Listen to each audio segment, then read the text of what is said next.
Bom dia, boa tarde, boa noite. Vamos iniciando mais um evangelho do nosso lar Francisco de Assis. Evangelho em que conversamos um pouco sobre os ensinamentos que Jesus aqui deixou. Vamos iniciar levando nosso pensamento a Deus, Pai de infinita bondade. Agradecemos a oportunidade da vida, as benesses que nos são concedidas para enfrentar as dificuldades que aqui encontramos na Terra. Nos ilumina, nos guia, que este Evangelho possa ficar nos nossos corações, nas nossas mentes, e que possamos aplicá-los diariamente. Fica conosco, que assim seja. Hoje vamos comentar e falar um pouco da continuação do Evangelho de Sedes Perfeitos. Vamos ao item 9. Tratar sobre os superiores e os inferiores. E ele inicia falando da seguinte forma: a autoridade, tanto quanto a riqueza, é uma delegação de que terá de prestar contas àquele que se ache dela investido. Não julgueis que lhe seja ela conferida para lhe proporcionar o vão prazer de mandar, nem conforme o supõe a maioria dos potentados da terra, como um direito, uma propriedade.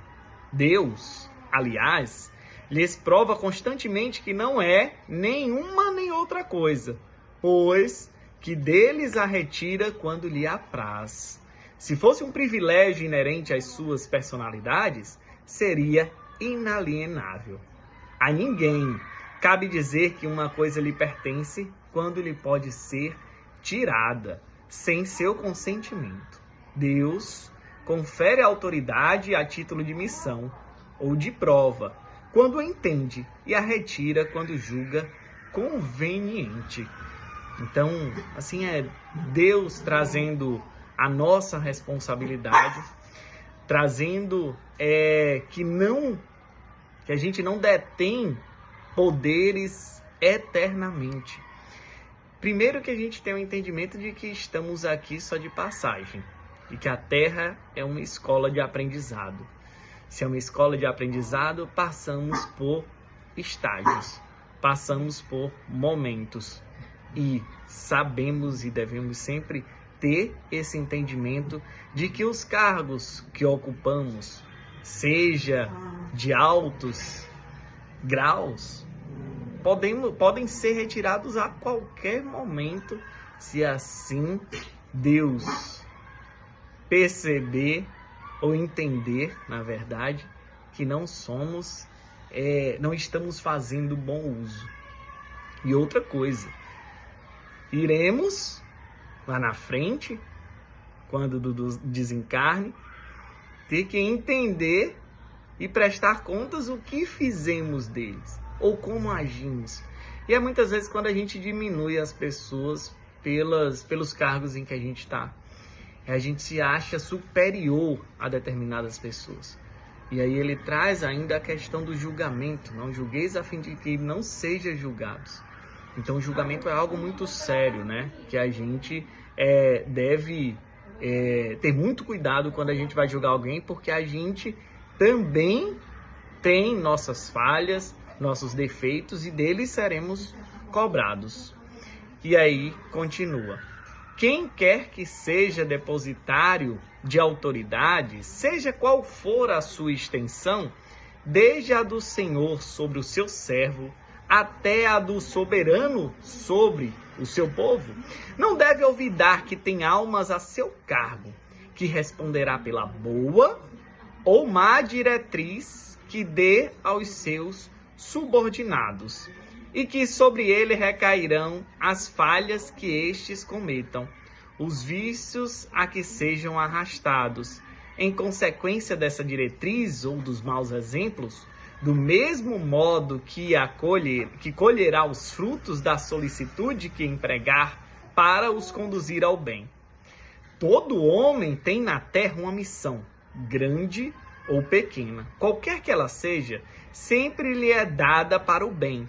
Falseá-la em seu princípio é, pois, falir ao seu desempenho. Então, todos nós temos responsabilidades.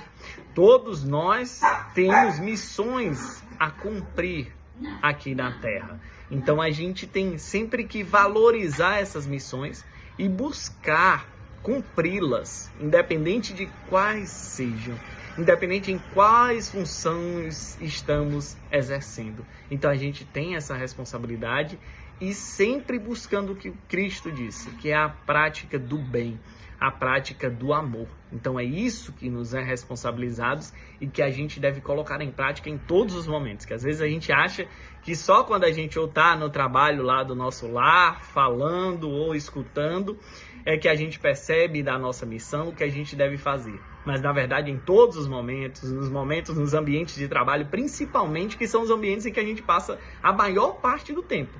E que temos o entendimento que viemos à Terra para fazer o bem. E aí ele continua. Assim como pergunta ao rico, que fizeste da riqueza, que nas tuas mãos devera ser um manancial a espalhar a fecundidade ao teu redor, também Deus inquirirá daquele que disponha de alguma autoridade. Que uso fizeste dessa autoridade? Que males evitastes? Que progresso facultastes? Se te dei subordinados, não foi para que os fizestes escravos da tua vontade, nem instrumento dóceis aos teus caprichos ou à tua cupidez.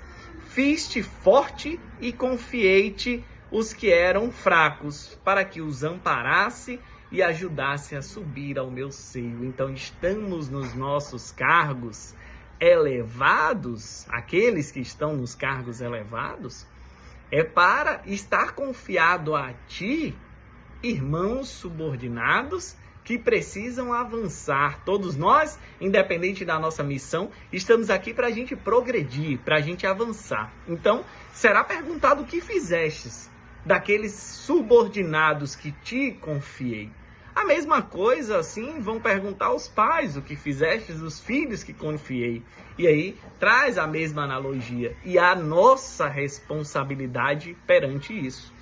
E ele diz que o superior que se ache compenetrado das palavras do Cristo, a nenhum despreza dos que lhe estejam submetidos, porque sabe que as distinções sociais não prevalecem às vistas de Deus. Ensina-lhe o Espiritismo que eles hoje lhe obedecem, talvez já lhe tenham dado ordens, ou poderão dar-lhes mais tarde, e que ele então será tratado conforme haja tratado, quando sobre eles exerciam autoridade. E aí trazendo o conhecimento espírita de que existe uma vida além dessa e de que o espírito é antigo e já passamos por algumas etapas, tanto como subordinados como chefes. Então, quando iremos ou formos hoje, se estivermos na condição de chefes, o que a gente fez aos nossos subordinados terá consequência em outros momentos, em outras etapas, em outras encarnações. Então, por isso que a gente deve ter cuidado, porque a gente hoje está numa posição, amanhã a gente pode não estar mais. E como ele alerta no início, isso pode ser retirado a qualquer momento. E aí, mesmo nessa reencarnação, a gente está numa posição, a gente pode se tornar subordinado. E aí, o que vai perguntar o que fizestes, se tratastes com humildade.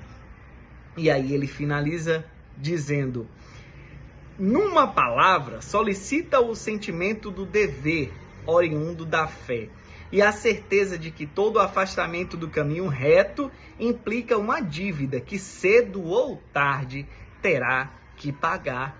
E às vezes essa dívida a gente acha que é Deus, né, que está impondo, mas somos nós. E aí está o belo da doutrina espírita, que a responsabilidade pelos nossos atos são cobradas e por nós mesmos, porque a lei de amor, a lei de Deus já está cravada na nossa consciência. Então, quando a gente desvia, a nossa própria consciência nos cobra. E aí, para que a gente possa voltar ao caminho reto. Que a paz do Mestre Jesus esteja com todos nós.